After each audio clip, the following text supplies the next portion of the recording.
నమస్తే. Welcome to Suman TV. ఒక 1 week back ఒక ప్రముఖ వార్తా పత్రికలో వచ్చినటువంటి న్యూస్ ఏంటంటే, ఒక famous orthopaedic surgeon doctor Jain గారు వెల్లడించినటువంటి విషయం ఏంటంటే, 60 సంవత్సరాల తర్వాతే నీ రీప్లేస్‌మెంట్ సర్జరీ చేయించుకోవాలి అని. సో, అసలు ఎందుకు ఆ మాట అన్నారు? దీని వెనుకున్నటువంటి కారణం ఏమిటి? సో, బిఫోర్ చేసుకుంటే ఏమవుతుంది? దీనికి ఆల్టర్‌నేట్ ట్రీట్మెంట్స్ అసలు ఏమున్నాయి? ఈ విషయాలన్నీ కూడా మాట్లాడేందుకు మనతో పాటు ఉన్నారు doctor Sudheer Dhara garu from Epione pain management, Jubilee Hills. Hello sir. Hi అండి. సార్, సో అంత పెద్ద డాక్టర్ సార్. సో అంత పెద్ద డాక్టరే చాలా సింపుల్‌గా ఒకటే మాట చెప్పారు. బిఫోర్ 60 ఇయర్స్ అసలు మనం మోకాళ్ళకి సర్జరీ అనేది చేయకూడదు. I mean knee replacement surgery అనేది చేయకూడదు. సో 60 ఇయర్స్ తర్వాతే మనం ఆ అరుగుదలను బట్టి సర్జరీ చేయాలి అని అన్నారు. సో బిఫోర్ చేస్తే అసలు ఏమవుతుంది? ఎందుకు అనౌన్స్‌మెంట్ యెస్. అనేది ఇచ్చారు? ఇది ఇప్పుడు ఆయన doctor Prateesh Jain famous surgeon. ఆయన కొత్తగా అనేది కాదు. హ్మ్. ఇది చాలా సంవత్సరాల నుంచి ఉన్న ఒక రూల్ ఇది. 60 హుహు. ఇయర్స్ లోపు మోకాళ్ళ మీద సర్జరీస్ చేయకూడదు. ఎందుకు చేయకూడదు? ఫస్ట్ ఆఫ్ ఆల్ మోకాలు సర్జరీ చెయ్యాలి అంటే ప్రతి బుక్‌లో, ప్రతి ఆర్థోపెడిక్ బుక్‌లో ఒకటి మెన్షన్ చేసి ఉంటది. ఎప్పుడైతే ఒక మనిషి మోకాలు నొప్పితో బాధపడుతున్నాడో కొన్ని నెలలు, కొన్ని సంవత్సరాల నుంచి తప్పకుండా నీ సర్జరీకి వెళ్ళే ముందు చాలా ఉన్నాయి. చాలా మెథడ్స్ ఉన్నాయి. ఆ మెథడ్స్ అన్నీ వాడి అవి ఫెయిల్ అయిన తర్వాతే సర్జరీ చేసుకోవాలి. ఎక్కడన్నా మీరు ఏ బుక్‌లో అన్నా చూడండి, ఏ రీసెర్చ్‌లో చూడండి. టక్‌మని ఎవరికీ కూడా మోకాలు ఆపరేషన్ చేయరు. ఎందుకంటే పేషెంట్‌కి ఆ ఆప్షన్స్ అన్నీ చాయిస్‌గా ఇవ్వాలి. అది ఇవ్వకుండా చేస్తే తప్పు. అది ఇప్పుడు ఈయన ఎందుకు అన్నాడు? ఎందుకు ఈయన డాక్టర్ ప్రతీష్ జైన్ ఈరోజు అదే కొన్ని రోజుల క్రితం, వారం క్రితం ఎందుకు అన్నాడంటే ఒక కాన్ఫరెన్స్‌లో ఆయన చెప్పిన మాట ఏంటంటే 60 సంవత్సరాల లోపు వాళ్ళకి ఆపరేషన్ చేయకూడదు. 60 సంవత్సరాల తర్వాతే. ఇది ఎవరు చెప్పారు? ఆయుష్మాన్ భారతి అని ఒక హెల్త్ స్కీమ్ అన్నమాట. అది పెద్ద స్కీమ్ నరేంద్ర మోడీ గారు స్టార్ట్ చేసింది. హ్మ్.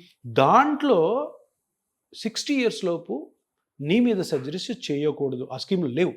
అంటే అది ఎవరు చెప్పింది? గవర్నమెంట్ క్యాబినెట్ చెప్పింది. మినిస్ట్రీ చెప్పింది. హెల్త్ మినిస్ట్రీ చెప్పింది చెయ్యొద్దు అని. సో దాన్ని ఆయన చెప్పడం జరిగిందన్నమాట. ఇది ఎప్పటి నుంచో ఉంది. 60 ఇయర్స్ లోపు చేయకూడదు. మిగతావి ట్రై చేసి ఒకవేళ కాని పక్షంలో యాంపుల్ అమౌంట్ ఆఫ్ ఛాన్స్ ఇచ్చి వేరే ట్రీట్మెంట్స్ ద్వారా అంటే నాన్ సర్జికల్ ట్రీట్మెంట్స్ చేయమని. సో ఆయుష్మాన్ భారతిలో చెప్పిన తర్వాత అదొక బైబిల్ లాగా అనమాట. అంటే ఆయుష్మాన్ భారతిలో లేదు అంటే జనరల్గా అది చేయకూడదు అని అర్థం. అది ఆయన చెప్పింది. సరే, ఇప్పుడు ఎందుకు చేయకూడదు? నెక్స్ట్ పాయింట్ హ్మ్. మీరు అడిగింది అది. అదే. 60 ఇయర్స్ ముందు ఎందుకు చేయకూడదు సర్జరీ? ఇప్పుడు సర్జరీ అంటే అందరు చాలా మంచి సర్జన్స్ ఉన్నారు. మంచి సర్జరీ అది చాలా బాగుంటుంది. కానీ ఫెయిల్యూర్స్ కూడా ఉంటాయి కదా. Of course. పొరపాటున ఫెయిల్యూర్ అయింది అనుకోండి. మీరు 50 ఏళ్ల వాళ్ళకి ఎవరికైనా ఆపరేషన్ చేశారు. మంచి ఉద్దేశంతోనే చేశారు. పేషెంట్కి కూడా కావాలి అన్ని సమ్మతి. కానీ ఒకవేళ ఫెయిల్ అయిందనుకో, తర్వాత 50 ఇయర్స్ అంటే ఇంకో 20 ఇయర్స్ ఆయన వర్క్ చేసుకోవాలి, ఉద్యోగం చేసుకోవాలి. కాంప్లికేట్ అయిన నీ జాయింట్ సర్జరీ తర్వాత మనిషి నార్మల్గా ఉండలేడు.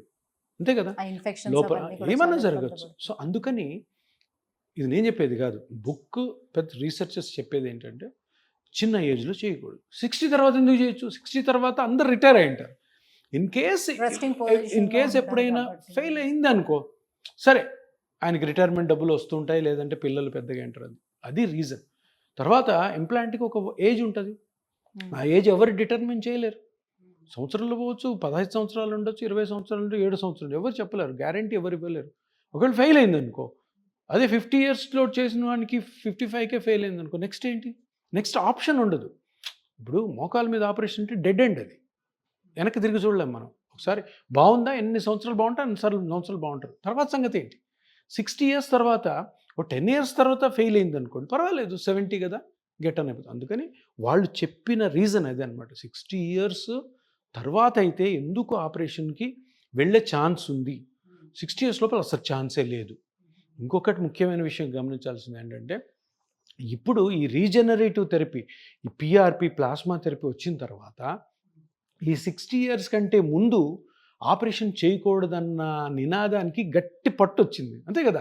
సరే సార్, మీరు 60 ఇయర్స్ ముందు ఆపరేషన్ వద్దంటారు, మరి నా నొప్పి ఎట్లా తగ్గాలంటే ఇగో ప్లాస్మా థెరపీ, పిఆర్పి. మరి కొంతమంది ఇప్పుడు పిఆర్పి చేయించుకున్నా కూడా అది ఎక్కువ కాలం ఏమీ సర్వైవ్ అవ్వటానికి వీలు ఉండదు. సో పిఆర్పి అనేది ఎప్పుడో వచ్చింది. అది జస్ట్ కొద్ది రోజులు ఆ పెయిన్ తగ్గించడానికి, లేకపోతే కొద్ది రోజులు సర్వైవ్ అవ్వడానికి చాలా తక్కువలో ఒకప్పుడు చేసేవారు. ఇప్పుడు పీఆర్పీ థెరపీ చాలా ఎక్కువ ప్రైస్ తీసుకొని చాలా ప్రతి ఒక్కరు కూడా క్లినిక్ స్టార్ట్ చేసేస్తున్నారు. ఇలాంటి విమర్శలొస్తున్నాయి. దీనికేమంటారు మీరు? ఇలాంటి విమర్శలు ఎక్కువ మంది రాలే. ఒకరో ఇద్దరో.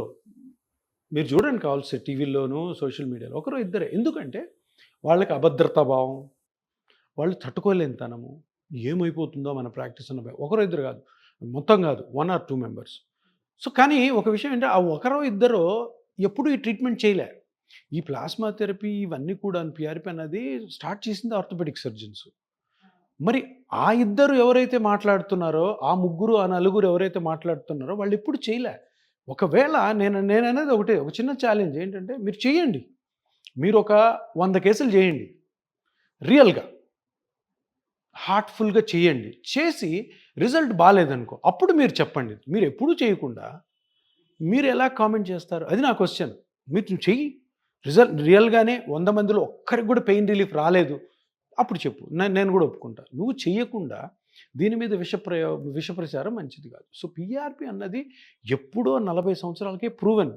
దానికి పర్మిషన్స్ ఉన్నాయి. ఎవరు వీళ్ళ మధ్యలో వచ్చి ఒక ఇద్దరు ముగ్గురు మాట్లాడినంత మటుకు ఈ ట్రీట్మెంట్ మీద నమ్మకము పోదు. ఈ ట్రీట్మెంట్‌ని ప్రజలు కూడా వదలరు. సో అటు వాళ్ళు, నా సిన్సియర్ రిక్వెస్ట్ ఏంటంటే అటువంటి ప్రయత్నాలు వాళ్ళు మానుకుంటే వాళ్ళకి మర్యాద ఉంటది. అంతే కదా! అంటే ఇప్పుడు సర్జరీ చేసిన వాళ్ళలోనే ఫెయిల్యూర్ అనేది ఖచ్చితంగా మనం చూడొచ్చు అని చెప్తున్నాము. సో ఇంత పర్సెంటేజ్ వరకు ఫెయిల్యూర్ అయితే ఉండొచ్చు అని. వేరాజ్ పీఆర్పీకి వచ్చేటప్పుడు దీంట్లో ఫెయిల్యూర్ అనేది ఏమి ఉండదా? ఫెయిల్యూర్ ఉంటది. ఎందుకు ఏ ట్రీట్మెంట్‌లోనా ఫెయిల్యూర్ ఉంటది. 100% ఏదన్నా డాక్టర్ 100% నీ నొప్పి నేను తగ్గించేసి జీవితాంతం నేను నొప్పి లేకుండా చెప్పానంటే ఆ డాక్టర్ అబద్ధం ఆడుతున్నాడని. తప్పకుండా ప్రతి ట్రీట్మెంట్ ఫెయిల్యూర్ ఉంటుంది. కానీ పీఆర్పీలో లేనిదేంటి తెలుసా? కాంప్లికేషన్స్. సర్జరీలో కాంప్లికేషన్ ఛాన్స్ ఉంది. అందరిలో వస్తుందని కాదు. పీఆర్పీలో 99.9% కాంప్లికేషన్ ఉంది. మహా అంటే నొప్పి తగ్గకపోవచ్చు అంతే. అది ఆపరేషన్లో కూడా ఉంది. కానీ ఆపరేషన్లో కాంప్లికేషన్ రేట్ ఉంది, సైడ్ ఎఫెక్ట్ రేట్ ఉంది. అదే కానీ మనకి పొరపాటున మనకు వచ్చింది అనుకో, ఎప్పుడు కూడాను 2 మార్గాలు ఉన్నాయి. ఆపరేషన్ ఉంది, ఆపరేషన్ లేని మార్గం. ప్రతి ఆర్థోపెడిక్ రీసెర్చర్స్ చెప్పేది ఏంటి అంటే ఫస్ట్ నాన్ సర్జికల్ ట్రై చేయండి. తగ్గనప్పుడు వెళ్ళండి, మేమే పంపిస్తాము. ఇప్పుడు నా దగ్గరికి వస్తారు బాగా అడ్వాన్స్డ్ మోకాలు అరిగిపోయిన వాళ్ళు వస్తారు. నేను ఫస్ట్ సర్జరీ చెప్తాను. వాళ్ళు ఏమంటారు తెలుసా? సార్ సర్జరీ గురించి మాకు తెలుసు సార్, మీరు మాకు నొప్పి తగ్గించగలరా లేదా? ఒకటే మాట అంటారు. సరే, అంత అరుగుదల స్టేజ్లో వచ్చిన వాళ్ళు కూడా ఇప్పుడు 60 ఏళ్ల లోపలే ఉన్నారనుకుందాం. ఫర్ సపోజ్ ఒక 50 అబోవ్ ఉన్నారనుకుందాం. సో ఇప్పుడు మీరు సర్జరీకి వాళ్ళని సజెస్ట్ చేశారని అనుకోండి, ఏంటి వాళ్ళ పరిస్థితి మరి? వాళ్ళ ఇష్టం. ఇప్పుడు ఎవరో అడుగుతున్నారు నన్ను, ఏదో కాన్ఫరెన్స్లో మొన్న అడిగారు, సార్ మీరు రీజనరేటివ్ థెరపీ, పీఆర్పీ ఇవన్నీ చేస్తుంటారు కదా, ఏదైనా పేషెంట్ వచ్చినప్పుడు ఆపరేషన్ పంపిస్తారా, మీరు పీఆర్పీ చేస్తారా, దానికి మీ దగ్గర ఉన్న రూల్స్ అండ్ రెగ్యులేషన్స్ ఏంటి అని అడిగాడు. నేను ఒకటే చెప్పాను, పీఆర్పీ చేసుకోవాలా, ఆపరేషన్ చేసుకోవాలా అన్నది నేను డిసైడ్ చేసేది కాదు, పేషెంట్ డిసైడ్ చేస్తాడు. ఎందుకంటే పేషెంట్స్ అందరికీ కూడా రెండింటి గురించి కూడా క్షుణ్ణంగా అన్నీ తెలుసు. పీఆర్పీ అంటే ఏంటి, అది ఎలా ఉంటుంది, అది ఎలా చేస్తారు, సర్జరీ అంటే ఎలా ఉంటుంది, అంతా తెలుసు. సో ఆప్షన్ అంతా పేషెంట్కి. మనం అడ్వైస్ చేస్తాం, చూడు బాబు నీకు ఇది బాగా ముదిరిపోయింది కాబట్టి నువ్వు ఆపరేషన్కి వెళ్తావా, నాకు తెలిసిన డాక్టర్స్ ఉన్నారు, నేను పంపిస్తాను. సార్ ఇన్ని చూపిస్తారు ఆర్థోపెడిక్, ఇంతమంది డాక్టర్ దగ్గరికి వెళ్ళాను సార్, అందరు ఆపరేషన్ చెప్పారు, నాకు చేసుకోవాలని లేదు, మీరు తగ్గించగలరా? అలాంటప్పుడు నేను తగ్గించకుండా పేషెంట్ని రిజెక్ట్ చేస్తే అది పెద్ద క్రైమ్ అవుతుంది. తప్పకుండా నేను తగ్గించాను. నేను డాక్టర్ని, పెయిన్ స్పెషలిస్ట్ని, పెయిన్ మేనేజ్మెంట్ స్పెషలిస్ట్ని. చచ్చినట్టు నేను తగ్గించాలి. ఎందుకు ఆ పేషెంట్కి నేను సర్జికల్ ఆప్షన్ ఇచ్చాను, పేషెంట్ సర్జరీ వద్దన్నాడు, తప్పకుండా అది నా రెస్పాన్సిబిలిటీ, నేను చచ్చినట్టు చేయాల్సిందే. సో ఇది అర్థం చేసుకోవాలి ప్రజలు. ప్రతి కేసుని ఆపరేషన్ పంపించడం, ప్రతి కేసుకి పీఆర్పీ చేయడం ఉండదు. సో ఉన్న కండిషన్స్ ప్రకారము మనము సైంటిఫిక్గా ఒక ఆప్షన్ ఇస్తాం, చూడు ఇది బెస్ట్ అని. పేషెంట్ నాకు వద్దు అంటే ఇది. ఇప్పుడు కొంతమంది పీఆర్పీ చేయమని సర్జనే చెప్తాడు, చూడు బాబు ఇది అంతగా అరిగిపోలేదు, లేదంటే ఏదో ఇప్పుడు బాగానే ఉంది కాబట్టి, ఏజ్ చిన్నది కాబట్టి నువ్వు పీఆర్పీ చేసుకో అంటే పేషెంట్ ఏమంటాడు, నాకు పీఆర్పీ వద్దు సార్, సర్జరీ కావాలంటాడు. చేస్తారు సర్జరీ. ఆప్షన్ మన దగ్గర లేదు, పేషెంట్ దగ్గర. సో మీరు ఎన్నో సంవత్సరాల నుంచి ఈ పీఆర్పీ చేస్తున్నారు. సో మీకు ఎంతో ఎక్స్పీరియన్స్ ఉంది. ఇన్ని సంవత్సరాల మీ ఎక్స్పీరియన్స్లో సో ఎన్నో వేల ట్రీట్మెంట్లు మీరు చేసి ఉంటారు. సో ఈ సక్సెస్ రేట్ అనేది ఎలా ఉంది? సో పేషెంట్స్ నుంచి మీకు వచ్చేటువంటి రివ్యూస్ ఎలా ఉంది? పేషెంట్ అదే, నేను ఇప్పుడు దగ్గర 8 years నుంచి స్టార్ట్ చేసి కొన్ని థౌజండ్స్ చేసి ఉంటాం కదా. సో బేసిక్గా నాకు కూడా ఏముంటుందంటే ఎలా ఉంది రిజల్ట్, ఎంతమంది బాగున్నారు ఎంతమంది బాగాలేరని ఈ ఫోన్ కాల్స్లో, తర్వాత రివ్యూకి పేషెంట్స్ వస్తూ ఉంటారు, తర్వాత మా మీద రివ్యూస్ రాస్తూ ఉంటుంది. దీంట్లో ఓవరాల్గా చూసినప్పుడు దగ్గర 85 to 90%, 100 మందికి చేశాను అనుకో, 85 నుంచి 90 మంది ఈ 8 yearsలో ఇప్పటికి కూడా బాగున్నారు. 10 to 15% అంతగా పని చేయలేదు అది, బట్ 85 to 90% సక్సెస్ఫుల్గా ఉన్న ఏ ట్రీట్మెంట్ అయినా సూపర్ హిట్. అంతే. ఏది చిన్న ఇంజెక్షన్తో, సర్జరీ కాకుండా. సో అది ఇపియాన్ యొక్క స్టాటిస్టిక్స్ ప్రకారం సక్సెస్ రేట్ మీరు అడిగారు కదా. అంటే ఈ సక్సెస్ రేట్కి ముఖ్యమైన ఉద్దేశం ఏంటి తెలుసా? బిలీఫ్. పేషెంట్కి నమ్మకం ఉండాలి, బిలీఫ్, నాకు నమ్మకం ఉండాలి. నేను ఈ ట్రీట్మెంట్ ఈ పేషెంట్కి చేయడం ద్వారా పేషెంట్ హ్యాపీగా ఉంటాడా లేదా, లేని పక్షంలో నేను చేయను, వద్దమ్మా. ఇప్పుడు కొంతమంది వస్తారు నా దగ్గర, సార్ నాకు 48, నా మోకాలు కంప్లీట్ అరిగిపోయింది, నేను అన్ని పనులు చేయాలి సార్, పొద్దున్న లేచినప్పుడు రాత్రి వరకు నేను నిలబడే ఉండాలి, నేను చేయను. అక్కడ ఫెయిల్ అవుతుంది. సో నేను అంటాను, చూడమ్మా, ఈ ట్రీట్మెంట్కి కొన్ని రూల్స్ అండ్ రెగ్యులేషన్స్ ఉంటాయి, అవి నేను చెప్తాను, అవి మీరు పాటించాలి, పాటిస్తేనే సక్సెస్ అవుతుంది. వచ్చారు కదా అని అందరికీ చేయడం చాలా తప్పు, వచ్చారు కదా అని సర్జరీ చేయడం కూడా చాలా తప్పు. సో పేషెంట్ యొక్క రిక్వైర్మెంట్ బట్టి, పేషెంట్ యొక్క ఏజ్ని బట్టి, పేషెంట్ చేసే పనిని బట్టి, ఉన్న ఆప్షన్స్ని బట్టి, ఆప్షన్స్ అన్ని పేషెంట్ ముందు పెట్టి నువ్వు సెలెక్ట్ చేసుకో, 1, 2, 3 ఉన్నాయని. అలా వెళ్ళినప్పుడే మంచి ప్రాక్టీస్ జరుగుతుంది. మనము మనల్ని నమ్ముకొని వచ్చిన పేషెంట్కి మంచి చేయగలుగుతాం.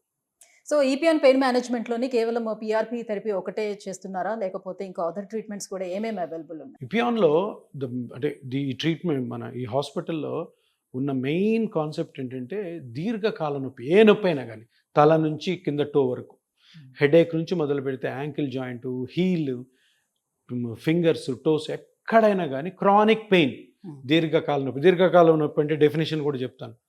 15 days to 1 month కంటే నొప్పులు మీకు ట్యాబ్లెట్స్తో తగ్గకుండా ఉన్నాయంటే వాటిని దీర్ఘకాల నొప్పులు. ఇంకొక డెఫినేషన్ అంటే 3 నెలల వరకు ఏదో ట్రయల్ చేసి తర్వాత కూడా మీకు నొప్పి వస్తుందంటే దాన్ని దీర్ఘకాల నొప్పి అంటారు.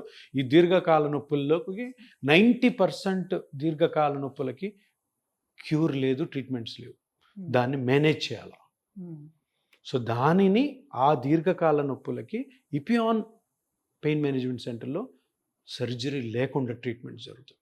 అది మైగ్రేన్ అవ్వచ్చు, ట్రైజెమినరాలజీ అవ్వచ్చు, ఫేస్లో ఇంకా ఎక్కడైనా పెయిన్స్ అవ్వచ్చు, నెక్ పెయిన్ అవ్వచ్చు, సర్వైకల్ అవ్వచ్చు, షోల్డర్ అవ్వచ్చు, చెస్ట్ పెయిన్స్ ఉంటాయి, చెస్ట్ పెయిన్ ఇంటర్కాస్టల్ న్యూరాలజీస్ ఉంటాయి, అబ్డామినల్ పెయిన్స్ ఉంటాయి, క్యాన్సర్ పెయిన్ ఉంటుంది, hip joint pain, spine pain, dorsal spine pain, తర్వాత ankle, wrist, tennis elbow, plantar fasciitis, hip arthritis, avian necrosis of hip, ఇంకా ligament injuries, meniscus injuries, ankle injuries, tendo Achilles rupture, నాకు గుర్తుందని చెప్తున్నా, 20-30 ఇక్కడికి వచ్చింది. అంటే పాయింట్ ఏంటంటే ఇక్కడ ఈ పెయిన్ మేనేజ్మెంట్ సెంటర్స్ రాకముందు వీటన్నిటికీ ఆన్సర్ లేవు.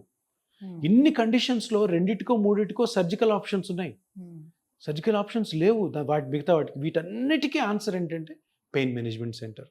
సో పెయిన్ మేనేజ్మెంట్ సెంటర్లో ఏం చేస్తారు సార్ అంటే, నాన్ సర్జికల్గా ఏ పార్ట్ అయితే డ్యామేజ్ అయిందో దాన్ని మళ్ళీ రీజనరేట్ చేస్తాం. ప్లాంటార్ ఫేషియైటిస్ అన్నాను, అరికాల్లో చిన్న పొర కట్ అయితే నిలబడితే నొప్పి వస్తుంది, అరికాలు నిలబడలేరు, కుంటుతుంటారు, ఎర్లీ మార్నింగ్ లేచినప్పుడు సివియర్ పెయిన్ ఉంటుంది. ఆ పొర కట్ అయింది కదా, దానికి పిఆర్పి చేయడం ద్వారా, ప్లాస్మా థెరపీ చేయడం, అది కంప్లీట్ రికవర్ అవుతుంది, దానికి సర్జరీ లేదు. టెన్నిస్ ఎల్బో అంటారు, ఇక్కడ వస్తుంది, దానికి సర్జరీ లేదు, అక్కడ చిన్న టెండాన్ కట్ అయి ఉంటుంది, దానికి పిఆర్పి చేయడం వల్ల కంప్లీట్ రికవరీ ఉంటుంది విత్ సమ్ ప్రికాషన్స్. ఇట్లా ఇవన్నీ నేను సర్జరీ లేనివి చెప్తున్నాను, సర్జరీ వీలు కానీ వాటికి కూడా. సర్జరీ ఎక్కడెక్కడ ఉన్నాయి? స్పైన్ మీద సర్జరీస్ ఉన్నాయి, నీ జాయింట్ మీద ఉన్నాయి, హిప్ జాయింట్ మీద ఉన్నాయి, సర్వైకల్ స్పైన్ మీద ఇంకెక్కడ ఉన్నాయి? నేను మీకు చెప్పిన వాటిలో అన్నింటిలో ఒక 10% సర్జరీస్ ఉండేది, మిగతా వాటికి లేవు సర్జరీస్ రైట్ నౌ. సో అన్నిటికీ ఆన్సర్ ఏంటంటే pain management centre. But correct hospital, correct doctor దగ్గరికి వెళ్తే కరెక్ట్ రెస్పాన్స్ వస్తుంది. ఈ పెయిన్ మేనేజ్మెంట్ ట్రీట్మెంట్స్కి ఇన్సూరెన్స్ అనేది అప్లికేబుల్ అవుతుందా సార్? ఈ పెయిన్ మేనేజ్మెంట్లో ఇంతకుముందు లేవు, ఇన్సూరెన్సెస్ లేవు. మా ఎపియాన్ స్టార్ట్ చేసినప్పటి నుంచి ఒక 3-4 years తీవ్రమైన శ్రమ పడిన తర్వాత ఇప్పుడు మనకి 75% ప్రైవేట్ ఇన్సూరెన్సెస్ వచ్చాయి, క్యాష్లెస్ ఉన్నాయి, రియంబర్స్మెంట్ ఉన్నాయి. సో 75% 75 to 80% కవరేజ్ ఉంది, అన్నిటికీ లేవు. But 75 to 80% is very good number. ఒక 20% వాళ్ళు చేసుకుంటే 20% కంపెనీస్కి లేవు, ఆ కంపెనీస్కి లేవు, అవి చాలా తక్కువలేండి. మేజర్ కంపెనీస్ అన్నీ ఉన్నాయి, ఓహ్! That's fine. అది వచ్చింది ఇప్పుడు. ఎందుకంటే ఆ కంపెనీ వాళ్ళు గూడాను వాళ్ళకి ఎక్స్‌ప్లెయిన్ చేసినప్పుడు హ్మ్. ఇంత మంచి ట్రీట్మెంట్ ఉంటే సర్జరీ ఎంతమంది లేకుండా వస్తున్నారు, ఎంతమంది ట్రీట్మెంట్ వాళ్ళందరికీ తీసుకుంటున్నారు. వాళ్ళేం జెప్తారు హ్మ్. ఇప్పుడు ఒక ఒక నీకు స్కీమ్ ఒక ఇన్స్యూరెన్స్ కంపెనీ మీకు అటాచ్ చేయాలంటే, "సార్ మాకు పెయిన్ మేనేజ్మెంట్ గూడా ఉంది గాబట్టి తీసుకోండి సార్" అంటే హ్మ్. మీకు గూడా ఇంట్రెస్ట్ ఒస్తది. యెస్. అరెరే! పెయిన్ మేనేజ్మెంట్ ఉంది గదా! అని పాలిసీ తీసుకుంటారు. Of course. సో, అందుకని they are also happy. Patients are happy. We are also happy. Yes. Thank you sir. Thank you so much. So 60 years below ఎందుకు మోకాలికి నీ రీప్లేస్‌మెంట్ సర్జరీ చేయకూడదు అన్న విషయాలు ఇంత క్లియర్‌గా తెలియజేసినందుకు thank you so thank much.